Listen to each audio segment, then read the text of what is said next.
aquí vía Zoom y pues gracias a estas nuevas tecnologías podemos conectarnos. Desde hace mucho rato que andábamos buscándote porque celebramos hace poco los 55 años. 55 años de la primera promoción de comunicación social de la Universidad Católica Andrés Bello. Y es Fue una reunión bien bonita que estuvieron bastante de nuestros compañeros y estuvo dos de los dos profesores, que estuvo Carmen Cecilia de Maíz y Piris Pérez, estuvo con nosotros. Y estuvimos hablando, te nombramos mucho, pero no te conseguimos. Tuvimos fotos tuyas. Así que cuando quieras puedes ver ese programa que está colgado ahí en YouTube. Pero bueno, entrando en materia, nos estabas hablando que te agarró la pandemia allá en Panamá. tenemos ya aquí casi un parto, 9 meses, y nos agarró la cuarentena, todavía estamos aquí, pero bueno, estamos disfrutando de los hijos y de las nietas, que es una cosa espectacular. No hay nada Bueno, más que tener nietos. Uno vuelve a ser padre 2 veces. Y así es. todo bien, llevándolo aquí y preparándome como profesor. O sea, las malas costumbres no se pierden. Entonces aquí estamos haciendo una pasantía, si se quiere, de docencia, y estamos viendo cómo poder llegar a muchas partes. Podemos decir, sin mucho problema, que la Universidad del Istmo nos ha contratado para hacer un programa de gestión de la comunicación gremial, y en eso estamos trabajando. ¿Te has adaptado a estas nuevas tecnologías o ya habías trabajado de manera remota? No, esto para mí es una novedad absoluta. Los que somos profesores de las generaciones pasadas, nos cuesta mucho trabajo el meternos en las nuevas tecnologías, dado que nuestra formación es de cultura impresa, no de cultura cibernética. Pero a la larga hay que adaptarse a los sistemas. Quizás tenemos dudas, los de la generación impresa, de cómo llevar adelante los procesos tecnológicos. El proceso tecnológico, a mi manera de ver, es un proceso mm, poco humano. Es decir, nos intercalamos de voz, pero no nos relacionamos con las personas físicamente. En un aula hay dos cosas importantes: la relación física y la relación verbal. Por aquí nos podemos conectar, pero no tenemos una relación física que hace posible que la enseñanza se supere. Quizás tecnológicamente o intelectualmente va a ser muy buena, pero en el aspecto humano, muy malo, porque estamos creando una generación o una sociedad individualista. Nosotros estamos hablando de diferentes partes, como Ujú. relación tecnológica, pero no tenemos la relación humana. No te puedo dar un abrazo, no te puedo dar un besito en el cachete. Ahí te va, ahí tienes tu beso. Pero bueno, eso se irá adelantando ciertas cosas. Yo me acuerdo que cuando yo me gradué hace unos días, mi Ujú. tesis de grado fue la televisión educativa, ¿no? Estoy hablando del año de 1965. Allí hablaba, revisando los papelitos que me quedan por allí, cómo la televisión educativa, cuando se fundó, cuando se creó en Arequipa, Perú, en el 60 y en la década del 60, por la UNESCO, fracasó. ¿Y Ujú. saben por qué fracasó? ¿Por qué Entonces, radice? Por la falta de presencia humana. Y lamentablemente no nos estamos uniendo. Estamos haciendo un contacto nosotros de mucha gente, pero nuestro contacto físico, nuestro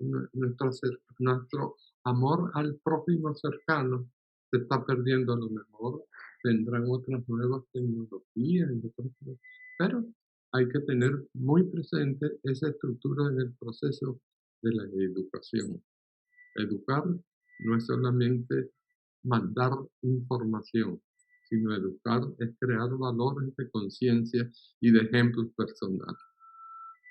Sí, eh, definitivamente el contacto entre el profesor y el alumno es importante. Y carreras como las nuestras, donde las relaciones interpersonales funcionan, es bueno. Si tú no, no es lo mismo que tú me des una clase magistral por internet, que yo haya podido asistir a tu clase, te haya repreguntado, tú hayas acertado, te hayas contado, y me has hecho un detalle que me queda de recuerdo para toda la vida. Por ejemplo, Anita siempre habla de ti y dice que ella es de relaciones públicas y no le gusta escribir, y tú le dijiste, no importa por dónde vayas, siempre vas a escribir. Y ese es un mensajito que ella le quedó, y ya hace 30 y pico de años, vamos para 40, y sigue siendo su leitmotiv. No importa dónde tú estés trabajando, tú vas a escribir, porque el periodista siempre será periodista, ¿no? Es que sí, Pero es esa comunicación, el haberte encontrado, yo te encontré a ti años después de habernos graduado, y wow, es mi profesor. No es lo mismo de ver, oh, ese señor es uno que yo una clase por internet. No, es alguien cercano al que tú puedes dirigirte y puedes ayudarte, o seguir trabajando en algo, ¿no? y además lo reconoces, ¿no? Porque el profesor te recuerda porque a lo mejor ni siquiera por tus intervenciones en clase. Y no es lo mismo el cariño o quizás el regaño que te dieron porque hiciste algo que no era. Yo siempre me acuerdo de Levi, porque Levi le decía a uno, te ponía 20 puntos. Y usted lo hizo muy bien. Y yo, ¡ah! Yo creía que había metido la... es que esa ¿Por qué teoría, hacías ¿Por qué hacías eso? Para que uno te recordara siempre, para que no te tuviera, miedo, ¿ah?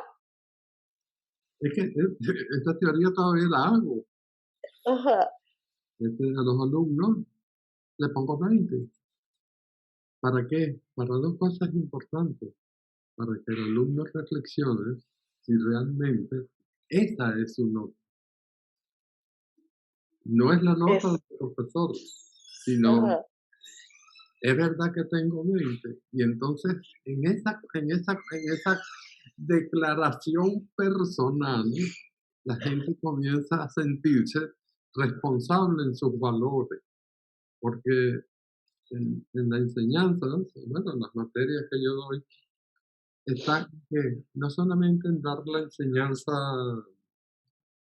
de la materia, sino de enseñar los valores. Y si tú le dices a una persona, tienes 20, y la persona no hizo su trabajo para obtener 20, ¿cómo se siente? Se siente bien, te va a pregonar que sacó 20, no lo pregona, no lo pregona, así como usted.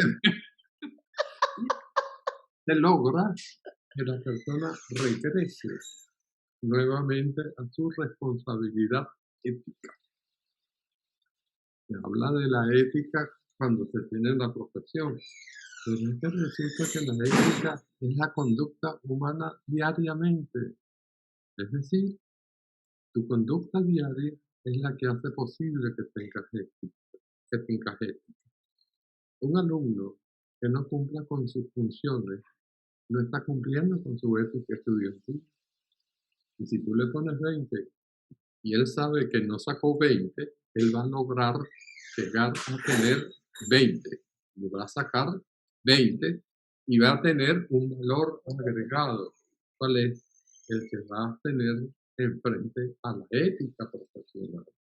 Cuando llegue a graduarse, él va a saber si su trabajo es bueno y está cumpliendo con su ética profesional. Es decir, Wow, yo no había visto eso desde ese punto de vista. Yo, por eso yo me decía, pero si yo hice un trabajo, yo me forcé y no sé qué, saqué 20, pero es que este flojo que tengo al lado también sacó 20 y no hizo ni la mitad de lo que yo hice. un alumno debe competir con otro alumno para lograr el mercado del conocimiento. Y en la carrera, en esta carrera profesional, es la competencia de del conocimiento, y es la competencia de la intelectualidad. Y si yo no lo he adquirido durante mi proceso de formación, no voy a ser un profesional competitivo. La otra cosa que posiblemente es buena es que con estas nuevas tecnologías tú tienes el mundo en tus manos. Yo he leído en estos meses muchos libros. Y para comparar también lo que sabe a lo que dicen otras personas, Y otros profesores. de esta conclusión, es posible que conjuntamente con mi hija saque un libro de Así. gestión de la comunicación. Porque he leído muchos libros, pero muchos de los autores de los libros que he leído últimamente son libros teóricos, de profesores teóricos, de teoría, pero muy pocos profesores, muy pocos editores de libros profesionales de la acción en el área comunicativa. Y me he dado cuenta de que hay cosas que tú las puedes decir teóricamente, pero hay cosas que no las has practicado en el ejercicio profesional. Y en esta profesión, el ejercicio profesional era como yo hace mucho tiempo, es la historia de la vida cada día. Y cada profesional hace cada día su propia historia a través de su conocimiento y de su aplicación. Esta es una clase magistral. Sí, bien interesante. Eh, Realmente. Yo pe- quería decirte que nos enviaste el currículum. ¿En qué tiempo Levis pudo ser profesor y estar no sé cuántas empresas? Estuviste en la Ford, creo, estuviste en Cemex, en la otra que también es de cemento, la primera, Dios mío, pero yo, pero ¿en qué momento estudiaste el tema electoral? ¿En qué momento? Parece que no tuvieras descanso para estudiar y para trabajar, porque por lo que veo, ¿cuántas empresas estuviste? Como 30, imagínate, hasta en Viasa, aquella empresa que veíamos en televisión y que algunos pudieron viajar en ella. Mira, en la profesión hay que tener metodología. A mí me enseñó cuando estaba estudiando una persona a quien yo admiro, respeto, he querido, y en la profesión la llamaban la mamá de Levi. Era doña Ana Luisa Llovera, una profesional del periodismo impresionante, impresionante. Era una mujer que no medía sino 1,60 m. Pero era una mujer íntegra, éticamente formada, profesionalmente formada. Fue la primera mujer reportera del país, ¿no? Y tenía muchas anécdotas. Yo fui su adjunto en el Ministerio de Fomento cuando estaban estudiando en la escuela. Y ella, la primera entrevista que tuvimos, cuando me presentó el ministro y cuando llegamos a reunirnos, me dijo, te voy a participar lo siguiente.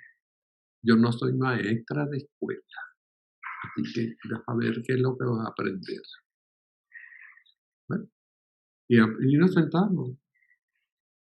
cuando le llevaba las noticias que había que sacar en el boletín interno de la compañía, las primeras noticias me las rompía en la cara, con grosería y todo.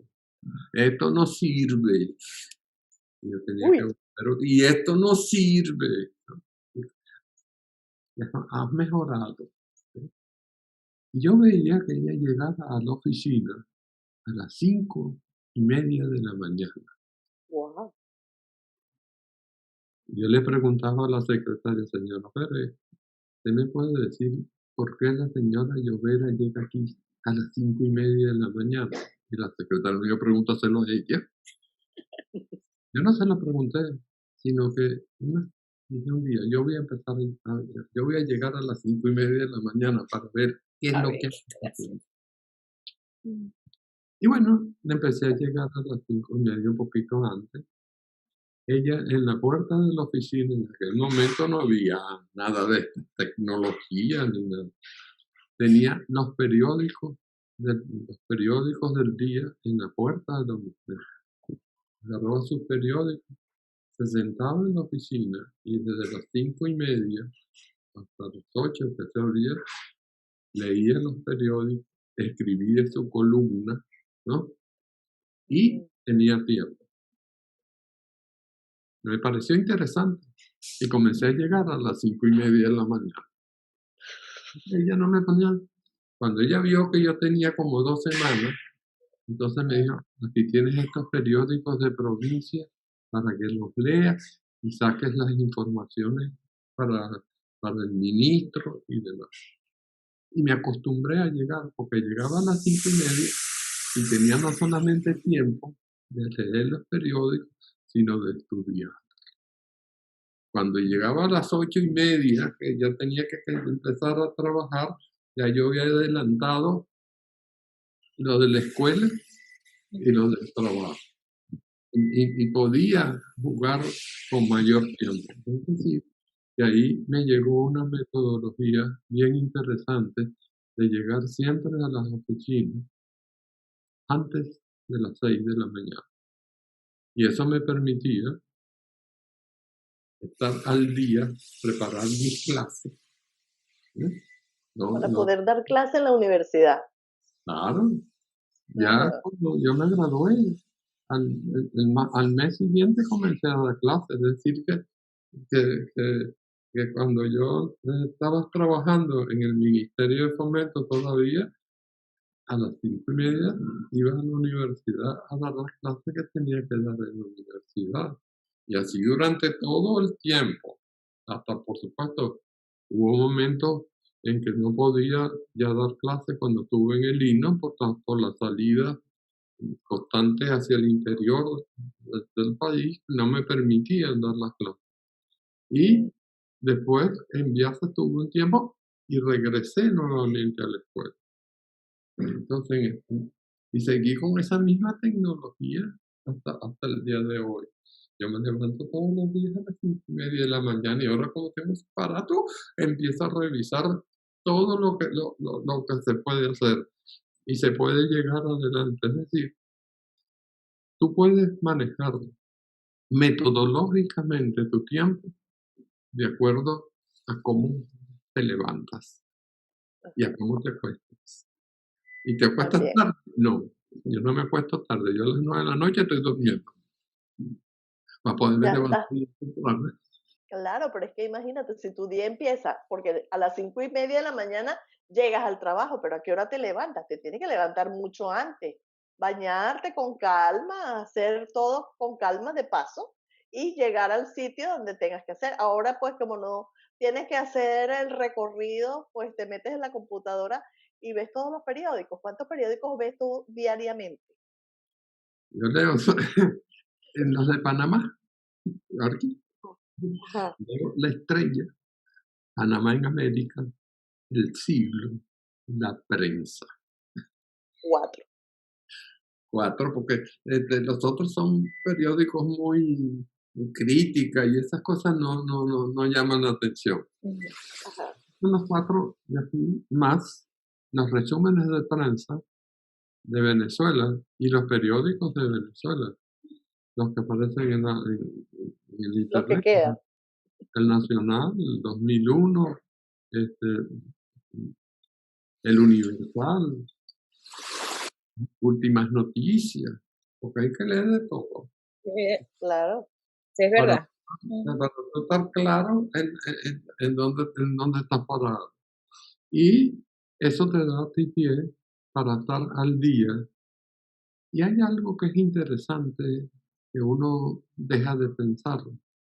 Y eso me lo decía el doctor Félix Haber cuando estuve en el proyecto de la Universidad de la Tercera Edad. Para que las neuronas funcionen, tienen que estar al día en todo, haciendo algo, leyendo, leyendo, leyendo, y verás que no te pones viejo. ¿Sabes cuántos años tengo? ¿No? Ajá, adivina pues. No, Mm, unos poquitos, no mucho. unos más Este, de 80. 81. sí, ya, es que nosotros no queremos decir tu edad, no por ti, sino por nosotras. Porque van a sacar la cuenta. Hay Eh, que estar al día con la Es lo gente. más, Sí. es lo más difícil. Hay que ponerse al día, inventar cualquier cosa. Porque, porque uno da clase. A lo mejor te dicen, bueno, ¿y por qué tú estás dando clases? Y ahí no te pagan nada. El problema no es que no te paguen, porque nadie sabe que lo que tú estás dando es tu beneficio personal.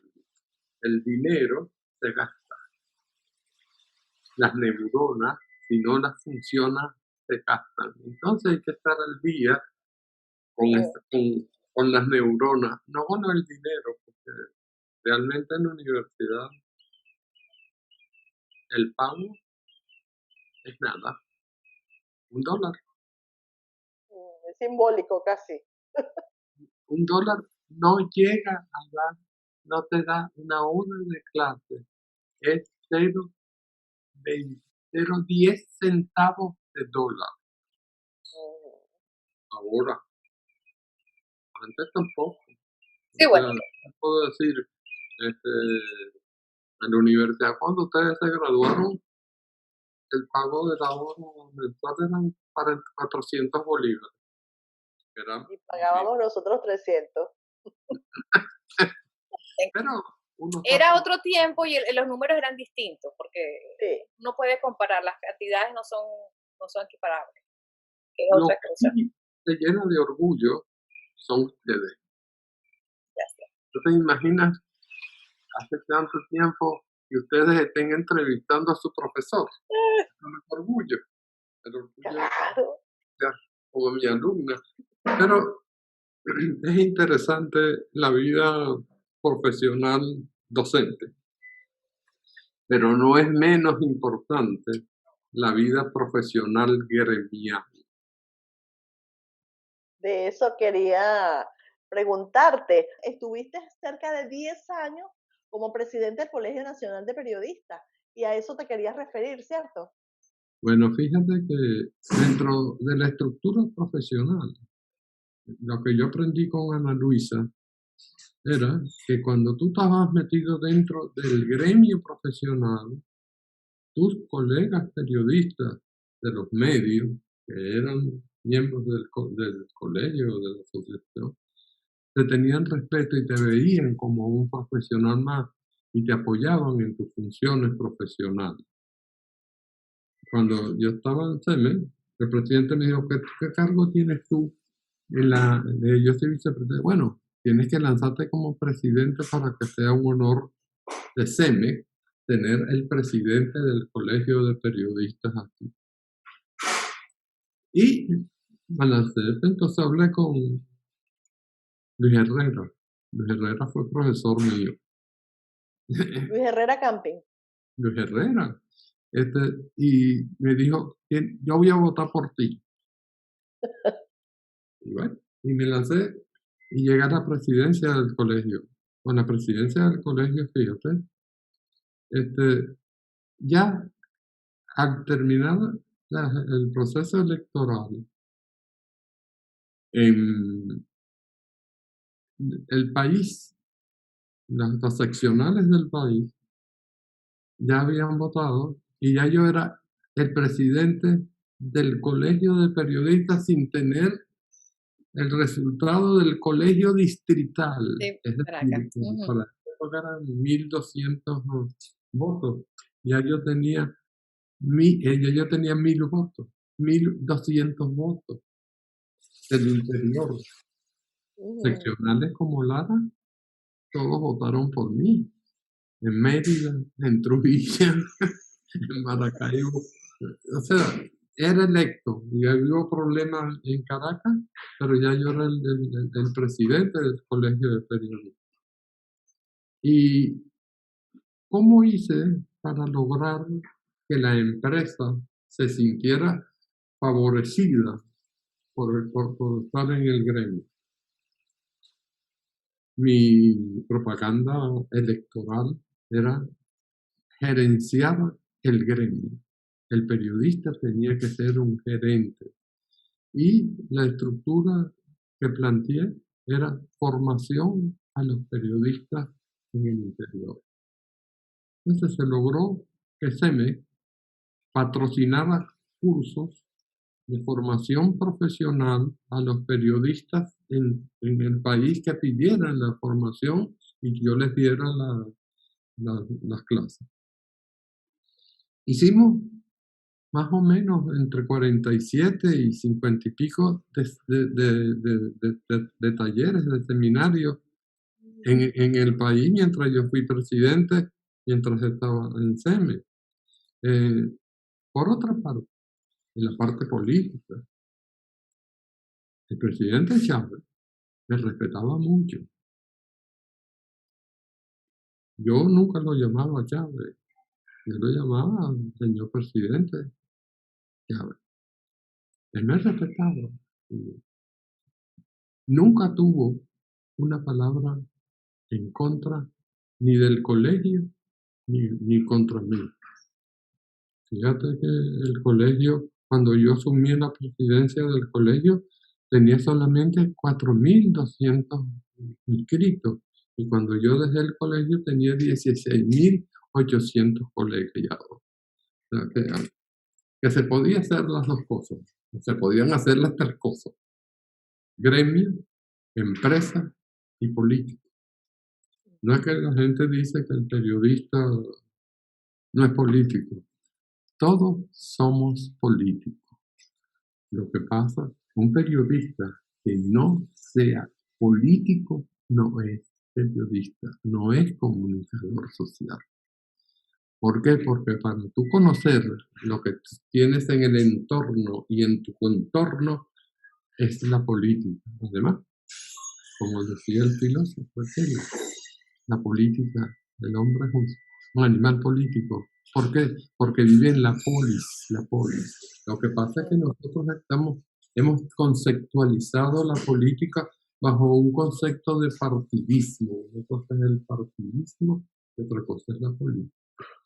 Hay que hablar de política. El periodista tiene que hablar de política.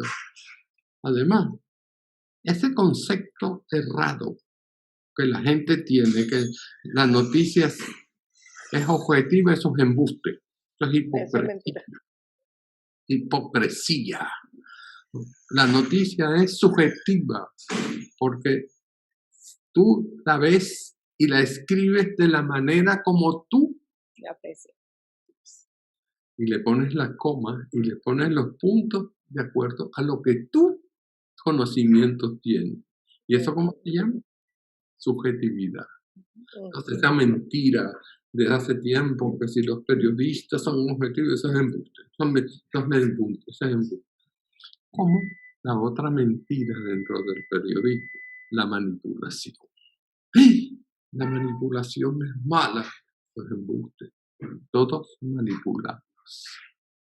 Y cuando hacemos una información, la manipulamos a nuestro saber y entender. Lo que pasa es que hemos ido creando vicios que la gente nos los ha enfrentado frente a la estructura gremial que se tiene. Y eso hay que eliminarlo. si somos manipuladores. ¿Quién me puede decir a mí que no somos manipuladores? No, que Siempre se pan- estás hablando que si el código de ética del periodista no te habla de la manipulación. Además, cuando es una palabra castellana que se usa, que la usamos en la empresa, en nuestra vida diaria, manipulamos a los hijos, a los nietos, pórtate bien, ¿no? Y manipulamos. Entonces, todas esas cosas es la experiencia profesional que uno le da esta estructura. Por eso te decía de los textos doctrinarios, teóricos, al ejercicio profesional. ¿Cómo se ejerce hoy la profesión? Mucha gente piensa que el Facebook, el LinkedIn, etcétera, etcétera, son la mamá de Tarzán y la última Coca-Cola del desierto. Así pensaba la gente cuando apareció la radio, o los periódicos con la parte impresa, cuando apareció la televisión, cuando apareció la tecnología. Los medios impresos se han acabado. No. La radio se ha acabado. La televisión se ha acabado. Lo que se han van adaptando. nuevos contactos, nuevas fórmulas de llevar adelante. ¿Y qué es lo que ha pasado con el Twitter? Que ya está pasando de moda. Está El Twitter, politizado. no, el Twitter se convirtió en una parte chismosa, ¿no? El chisme apareció en el Twitter y la instantaneidad.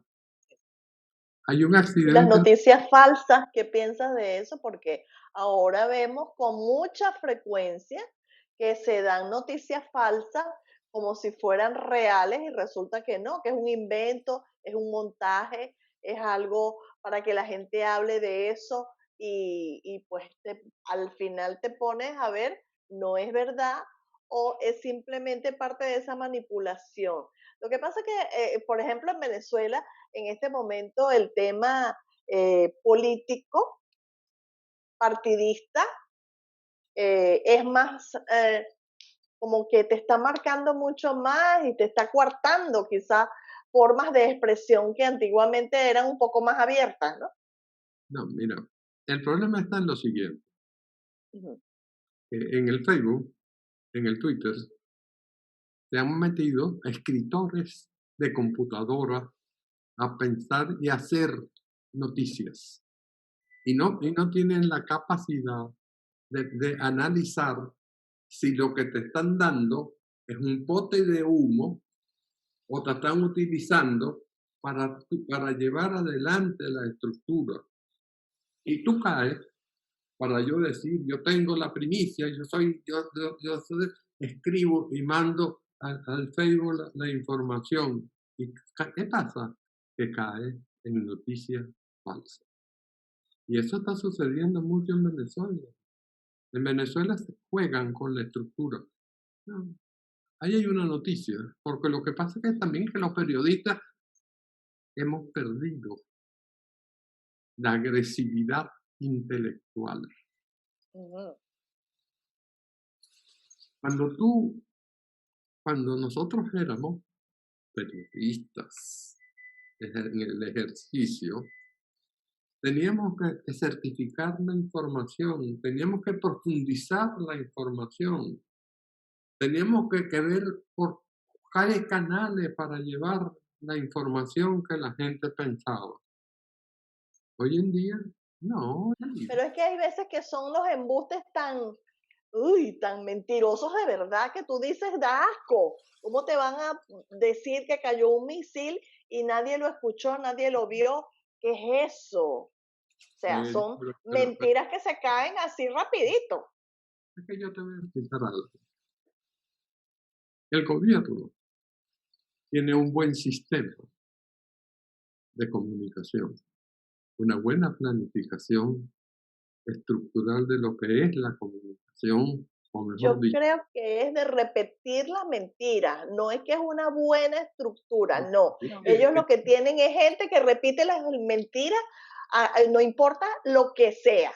Sí, pero que esa sería la segunda etapa. La primera etapa es la concepción de qué vamos a hacer. O sea, en Venezuela no hay primero libertad de expresión, así que no podemos hablar de un periodismo como Dios manda. mira, Y luego lo que hacen es un laboratorio de cómo vamos a tener gente entretenida en algo para que no piensen en lo importante y fundamental.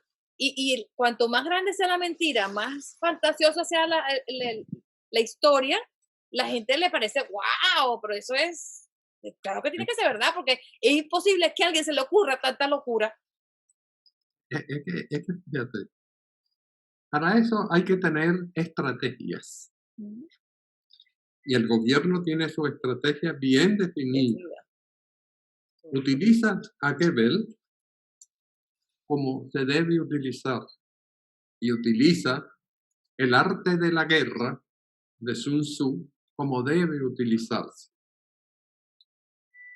Hoy, esta parte de la oposición o del liderazgo no tiene una estrategia de comunicación, ni utiliza la misma estructura de Goebbels. Es que es malo.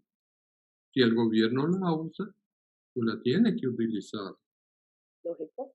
para enfrentar lo que se tiene. En este mundo de Dios, tú tienes que ver por qué el gobierno maneja la información, ¿no? El gobierno tiene sobre el 82% de los medios de comunicación a su favor. Y los otros medios son los que hacen posible la transmisión de la mentira. Agarra el Facebook y tú verás que el 90% es la repetición de lo que dice el gobierno. ¿Qué estás haciendo? Estás promocionando a las personas y estás promocionando a la estructura. Si tú ves que esa información es falsa, no la publiques. Y le das cabida a Jorge Rodríguez o a la vicepresidenta que te diga, o a Samí, y tú agarras eso para que vean que yo tengo la información.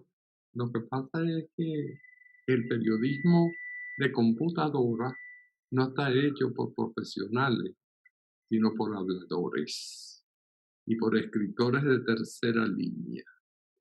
Eso lo veo yo diariamente. Y lo veo y lo reviso. Yo reviso a Facebook y reviso a LinkedIn y reviso. Y me doy cuenta de que, ¿cómo es posible que algo malo tú lo repites? Del gobierno, del misil. Sí, ¿no? Se fue el misil y entonces tú lo sacaste para que supieran que el misil. Lo único que hay que sacar es de dónde vino el misil. Sí, el análisis de la noticia, en todo caso, lo que hay Bueno, atrás.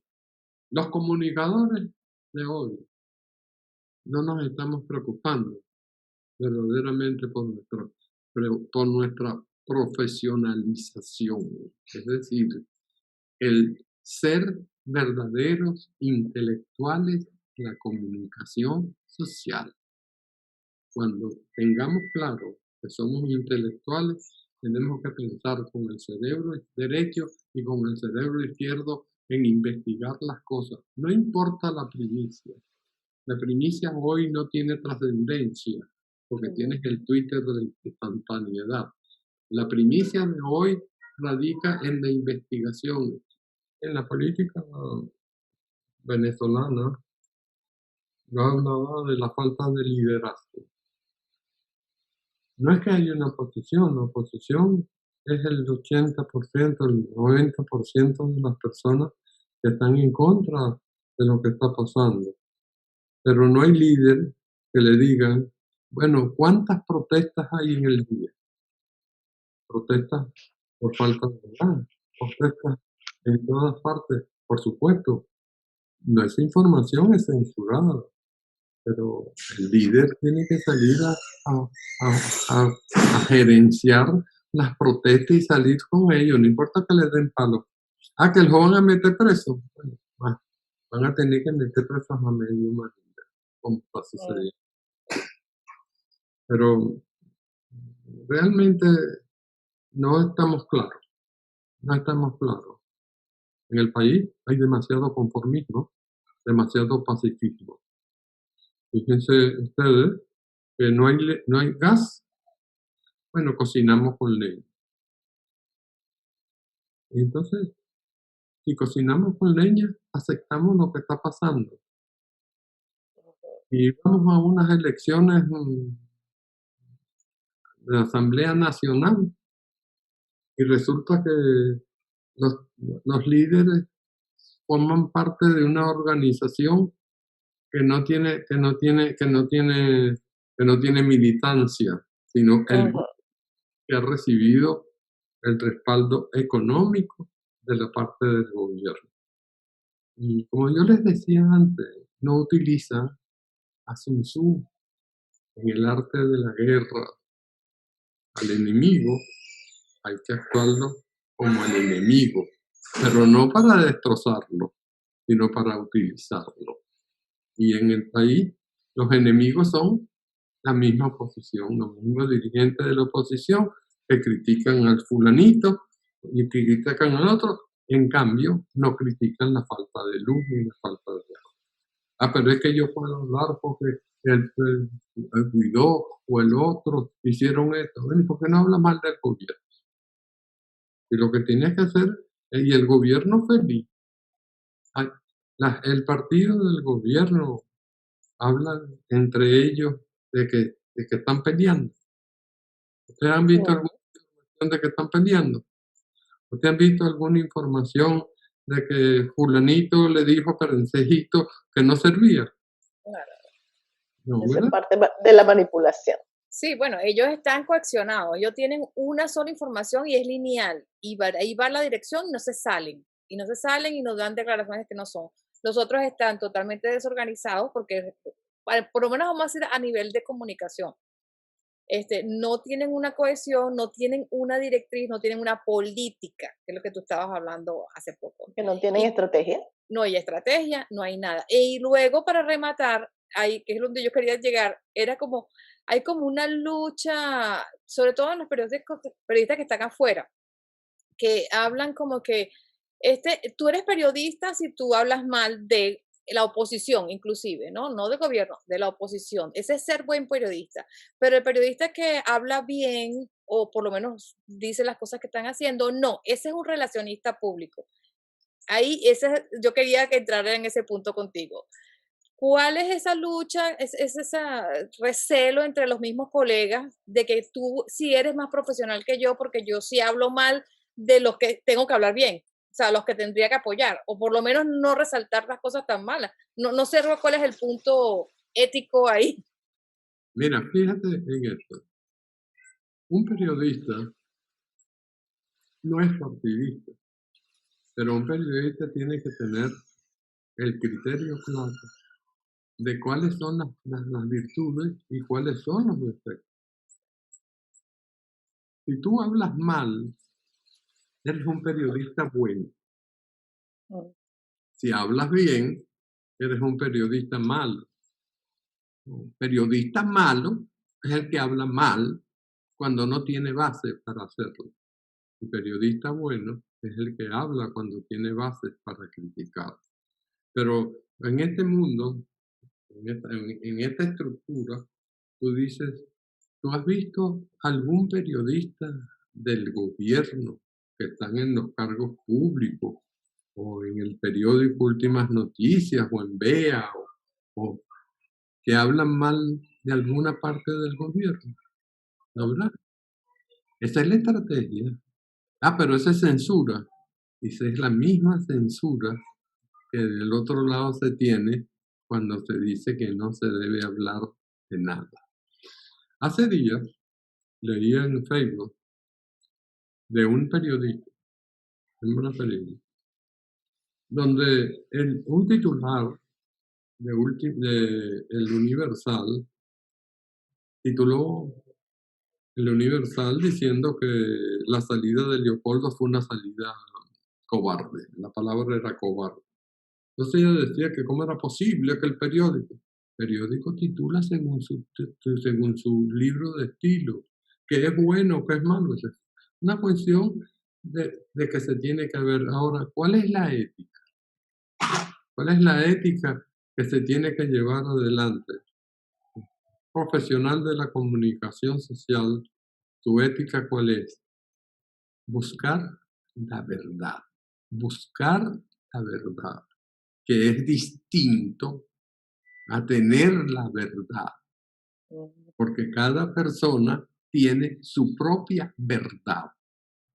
Entonces, que el periodista tiene la verdad, embuste. No tenemos la verdad, estamos en la búsqueda de un hecho real o cierto. La ética está en la búsqueda de lo cierto, que para ti es cierto, que para mí no es cierto, forma parte de ¿qué? De la verdad. El director de la escuela, ¿se acuerdan del cura Ancísar?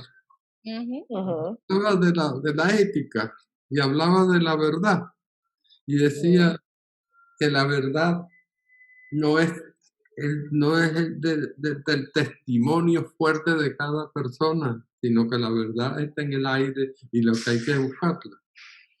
Entonces, ¿qué sucede hoy? Que yo escribo para mí y no escribo para la gente, sino escribo para que alguien me diga qué bien, porque atacaste muy bien a Leopoldo, a Guaidó, al otro, y atacaste a Maduro. Y cuando tú atacas a Maduro, ¿cómo lo atacas? Ofendiéndolo. Eso no es atacar, eso es darle prestigio. Lo que tienes que buscar de Maduro es donde las cosas no se hacen. Es decir, el periodista no tiene que perjudicar a la persona, sino al hecho que se está haciendo. Tú vas a decir que Maduro, por el hecho del misil, es malo o es bueno.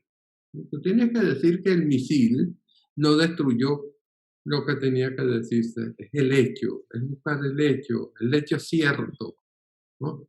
El otro presentó su verdad. Y la verdad la asumieron todo el mundo como una verdad ¿de quién? De Maduro, pero no una verdad, de una certeza del hecho. Entonces el periodista de hoy tiene que buscar lo cierto, buscar lo que es real, lo que es tangible, ¿no? No lo que yo me imagino que debe ser la verdad. Y después hablamos de la libertad de expresión. Y yo les puedo decir que en Venezuela hay libertad de expresión. ¿Cómo es eso? Lo que mejor le parezca. Uno te da cuenta de que en el Facebook todo el mundo habla y dice y acontece. Hay libertad de expresión. Y lo que sale ahí, cuando el gobierno defiende la libertad de expresión en la ONU y demás, es cierto. Hay libertad de expresión. Lo que no hay en Venezuela es libertad de información, que son dos cosas totalmente distintas. Lo que tú expresas es lo que tú piensas, pero la expresión tiene limitaciones físicas y limitaciones jurídicas. No todo lo que tú piensas lo expresas, pero si todo lo que tú piensas lo informas. Entonces, tenemos que estar claros que en Venezuela existe libertad de expresión porque se aplica más o menos el artículo 57 de la Constitución. Pero en Venezuela no hay libertad de expresión. El pueblo no está debidamente informado como lo establece el artículo 58 de la Constitución. Y además, el gobierno no respeta el artículo 337 de la Constitución, que establece que la información es un derecho humano, que aun suspendiéndose todas las garantías constitucionales, El derecho al libre proceso, la no tortura y la información forman parte de los derechos humanos. Entonces, en Venezuela, libertad de expresión, habla el presidente, habla el otro, habla por aquí, se dice aquí, hay libertad de expresión. Libertad de información hay, no hay. Se ha informado bien lo que han detenido y lo que le han hecho a Ronald Carreño. No se ha informado, ¿no? No se sabe nada. Nadie no ha informado. ¿Por qué? Porque hay censura. Los medios de comunicación tienen censura en la información a través de Conatel, por la radio.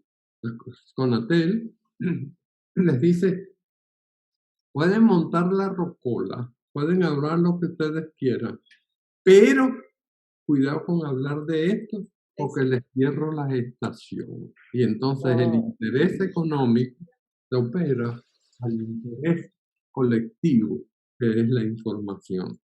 Entonces, si cuando te dicen, pero bueno, pero ¿cómo tú vas a decir que hay libertad de expresión si pusieron presos a los periodistas? No los pusieron presos por libertad de expresión. Los pusieron presos por informar, por información, por decir que hubo protestas y que no había gas. Por informar sobre eso se lo pusieron preso. No por decir que el mundo era redondo y que Maduro tenía la barriga azul. Eso no. Pero por informar y decir que faltó el gas, que no hay luz, que no hay agua, que no es, por eso sí se pone preso. Es decir, no hay libertad de información. El pueblo de Venezuela no está debidamente informado, ni debidamente informado, y no se utiliza esa estrategia o táctica informativa a través de del Facebook y demás, sino que tú agarras el Facebook y ves cuánta gente habla de lo mismo y cuánta gente te critica sobre lo mismo. ¿Y eso qué significa? Que hay libertad de expresión.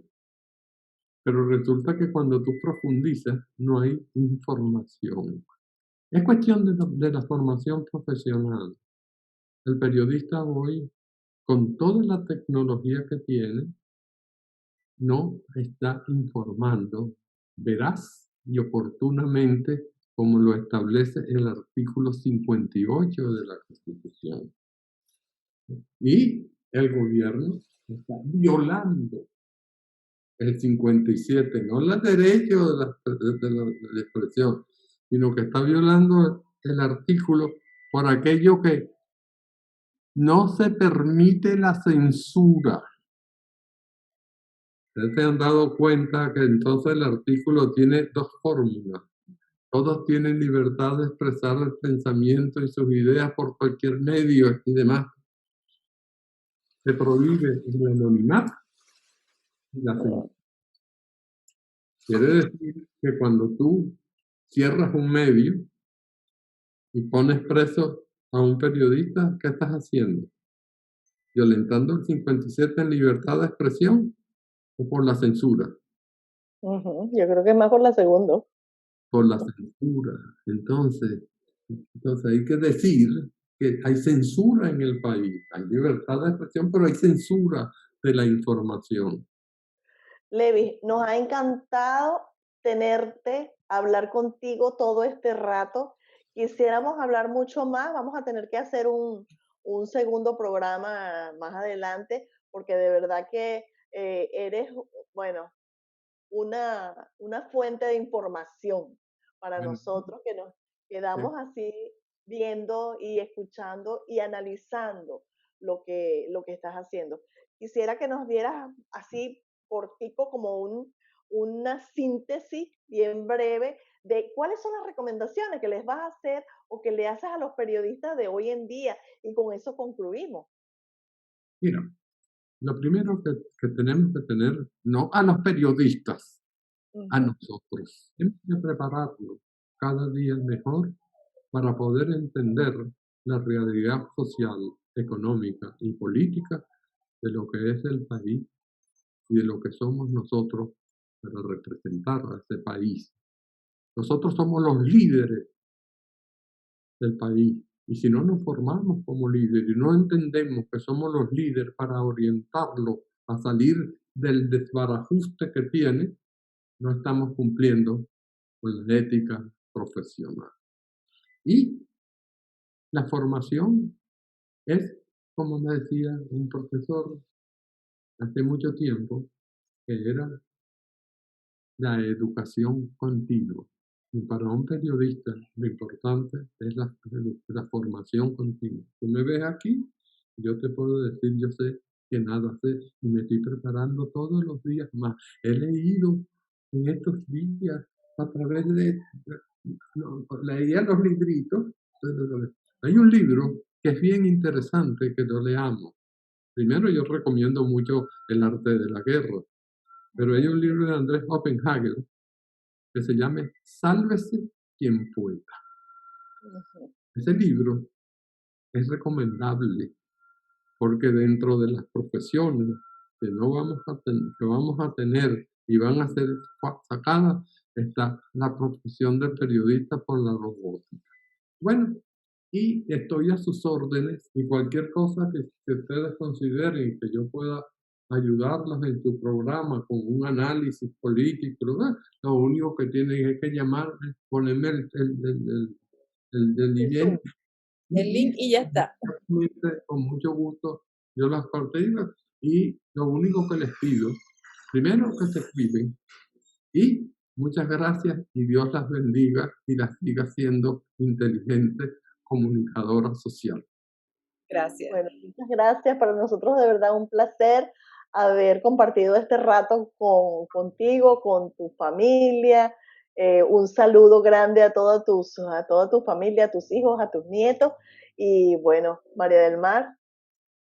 Y gracias. Eso es lo único que te puedo decir. Gracias por lo de antes y hace casi 40 años o más. Y gracias por estar con nosotros ahora y siempre. Te queremos mucho. Cuídate tú también. Ya saben, estoy a su orden. Y ustedes síganos en nuestras redes que estamos pendientes y este tipo de programas vamos a seguir haciéndolo. Gracias, chao.